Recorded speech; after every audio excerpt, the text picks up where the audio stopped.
पत्थर सिर्फ एक बार मंदिर में गया और वहाँ जाकर भगवान बन गया। और हम रोज मंदिर में जाते हैं लेकिन अच्छे इंसान भी नहीं बन पाए। हम प्रथाओं के बारे में पूरी जानकारी जाने बिना परंपराओं का अनुकरण करने लगते हैं और उसके पीछे क्या है मंतव्य, उसके बारे में हमने सोचा भी नहीं। अनंत चतुर्दशी के दिन हम गणपति जी का विसर्जन कर देते हैं और बोलते हैं कि गणपति बप्पा मोरिया, अगले संवत लोकरिया, अगले साल फिर जल्दी आना, आज तो हम आपको विदा कर रहे हैं और साल भर बाद फिर आना। इसका मतलब आपने साल भर के लिए गणेश जी को विदा कर दिया। फिर दिवाली पे कौन से गणेश जी की पूजा कर रहे हो आप? वो गणेश जी कहाँ से आ गए? आपने तो विदा कर दिए थे अनंत चौदस के दिन और चतुर्थी को बुला रहे कि अगले साल फिर आना। तो ये बिना सोचे समझे की गई प्रथाएं हैं। और इसके मूल में क्या है? श्री गणेश भगवान, उन्होंने बैलेंस के लिए पृथ्वी पर उत्तर में वो रहे और कार्तिकेय को दक्षिण में भेज दिया।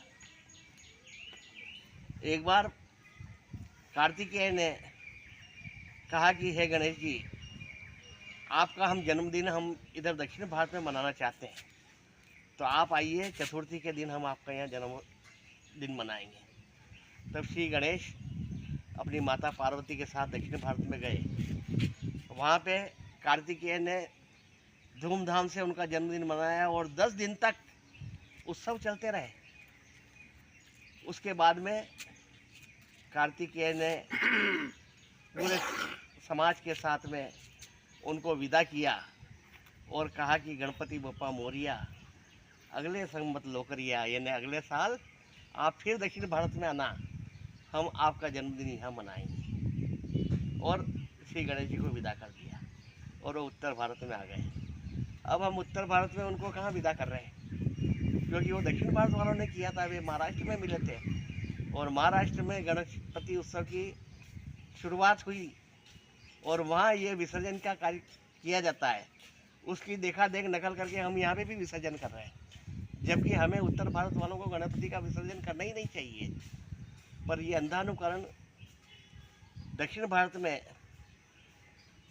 भगवान कार्तिकेय को बहुत पूजा जाता है। करीब करीब हर जगह उनकी मूर्तियाँ और उनके मंदिर बने हुए हैं। उन्हें वहाँ पे मुरुगन स्वामी के नाम से जाना जाता है, यानी जो मयूर पे सवार होते हैं वो मुरुगन स्वामी। तो दक्षिण में कार्तिकेय का प्रभाव है और उत्तर में गणेश जी का प्रभाव है। हालांकि उत्तर भारत में भी कार्तिकेय की मूर्तियाँ मंदिर है, पर बहुत कम है, परंतु गणेश जी की मूर्तियाँ और मंदिर दक्षिण भारत में प्रचुर मात्रा में पाए जाते हैं।